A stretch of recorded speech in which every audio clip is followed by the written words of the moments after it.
if you call that gold.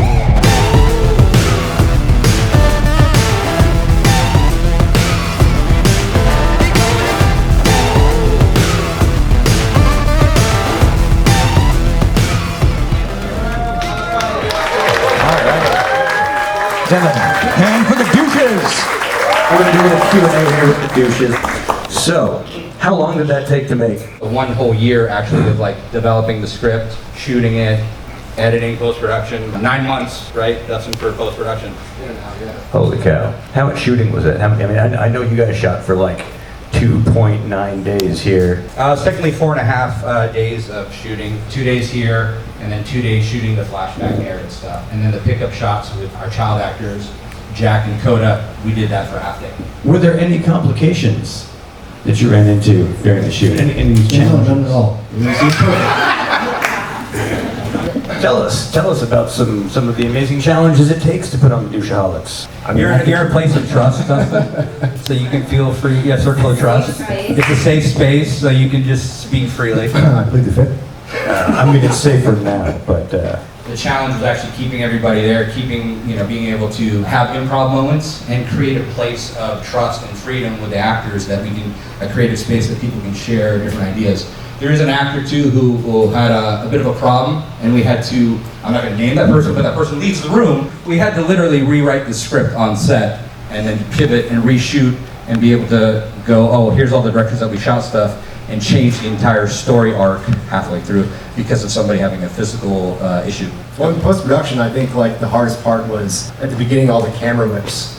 None of that's connected. Those are all individual takes that we kind of spliced together in post-production. We did that throughout the episode. So all the shots that you see of like the 2 shots of 2 characters, or 3 shots of 3 characters, those are all split screens, or a lot of them are split screens to get like the best reaction possibly could. Kind of George Lucas did in that way. Like we wanted to make sure that if an actor's best take was take 8, but they're sitting next to another actor whose best take was take 10, that they're going to be fused together, and that's thanks to Dustin, Alex, and Kevin Lee Loader, who's our cinematographer and visual effects artist who couldn't be here tonight.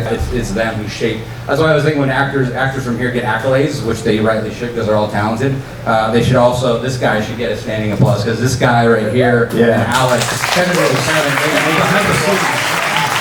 the camera, I never get to know. Every actor here should thank this man, Alex Durano. Yeah, a special round of applause for Alex Durano. He did an excellent job on the other. We literally did 9 months of post-production. We were still working on it 2 weeks ago and finalizing it so that we could get it on Vimeo On Demand and on Amazon. It was shaping it so that we get that level of detail for all the actors. that's absolutely amazing. So, I don't want to waste any more time for the audience with my generic questions. Why don't we open it up to you guys? So, I can see hands now. Who has a question? All right. How long have you been practicing your Yoda voice? How long has he been practicing his Yoda voice? I've probably been practicing the Yoda voice since I was a little kid and I didn't know it. But yeah, the Yoda voice just kind of came from, I don't know, I was doing it as a kid. I think that's a cool thing, and that's why Star Wars is like a religion for people, is we've all been raised and groomed on Star Wars. So like I think we all have a Yoda voice and a Jedi voice. Can you do it right now? Here? Oh, that's what you were getting to. My Yoda voice is here. Thank you all for coming. I have to reverse it, but I've had too much alcohol. Ladies and gentlemen, Jim Henson, all right. Okay, so I'm looking for another, by the way, I'm going to be a little douchey and I'm going to repeat your question, but I might cut you off halfway through your question. So, next in. Talk about the writing process. Like, how many times did you rewrite the story, and where did you get the inspiration? Obviously, but just kind of talk about that a little bit. And we literally had our whole Girl of Wonders team go through a read-through and say, oh, what about if this character did this, or what if this character did this? And we would do a read-through every week, and we would reshape the script for about 4 months. And then we would shoot it, and then when a situation like an actor had to leave, had a medical emergency, we rewrote it on the fly. And then someone like, that's why when we cast it, we had someone like Noe and London and Scott, and we were like, and Jared Polivka, who were newbies to the group, and we were like, hey, I'm gonna give you all these lines now, and we're gonna split up, and these are gonna be your lines, and now these are gonna be your lines. And then you did that cool thing with the phone, as Jake the Jet Noe, let's like throw you these ideas too, and that'll like shape the whole thing. So that's how it originated.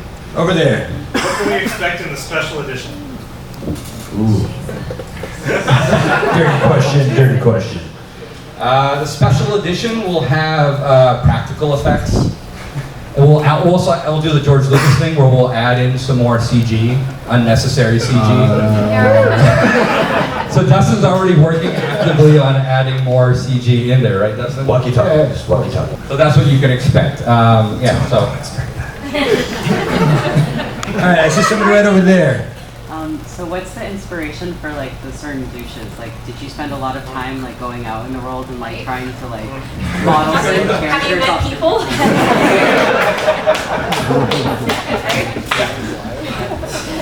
Yeah, we'll just look at things and say, oh, that's a douche moment, and like we would just look at people.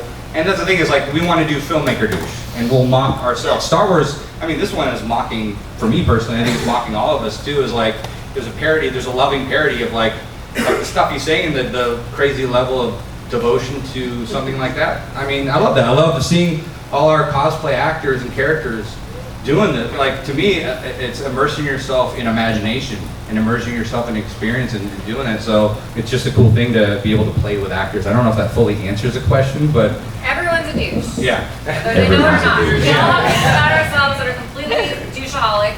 And that's the inspiration. It's just going like, all right, let's target this episode. It was really hard. She would stop me in public places where I would see someone. I'm like, oh, you would just fit well in the circle. Like, you have a cool look. And if we'd go up, I'd go up and she would stop me and be like, no, babe, like you can't just go up to somebody and say, you should be a doucheaholic. You have a great look. You should be a douchebag. So, but now it's really easy to actually get people to sit in that circle because everyone sees now the show and they go, oh, it's funny. But like at first it was like trying to explain it to people and go, oh, you're a doucheaholic. Like, I love that. No, just keep the way, just wear what you wear here. Keep your hair that way. Come to the group. Yeah. Okay. Just for people that don't necessarily know how much labor goes into post-production, Dustin, if you could like guesstimate how many hours it took to make this episode, what was the number you would say? Whoa. Or days, or like however you want to put it. I think maybe Marika can answer that. His wife all of the hours and all of the days. A lot is the answer to that question. A whole lot. Can I chime in just to elaborate on her Please. question? What would you say you look for when you're shaping the episode? What do you look for when you're shaping the episode? Just good performances and great comedy, especially with this series. Just anything that makes me laugh or makes you guys, my biggest goal is to like, when you guys leave, is to do something to make you guys laugh when you come back. And if I've done that, I'm like, oh, that's really cool. Like, let's keep doing that over and over and over again. And then we have an episode. Is there any point during that roller coaster ride where you lose any faith in the humor of that joke? And what do you do to get back from that? We all lose faith at one point, but I think it's all of us kind of holding each other up when one person goes like, this worked for me yesterday, it doesn't really work for me today. We actually talk it out with one another. We go like, well, here's why this actually does work. And there are times too when, there is one person that kind of goes, it's not really working for me, and then everyone goes like, no, it totally works. You know what, maybe it doesn't. And then, but that's how we all fight as a team. That's awesome. So, I want to close it out at this point. I want to thank the Doucheaholics so much for being here. Gorilla Wanderers, Sean McCarthy, Chris, and Kevin for having us here.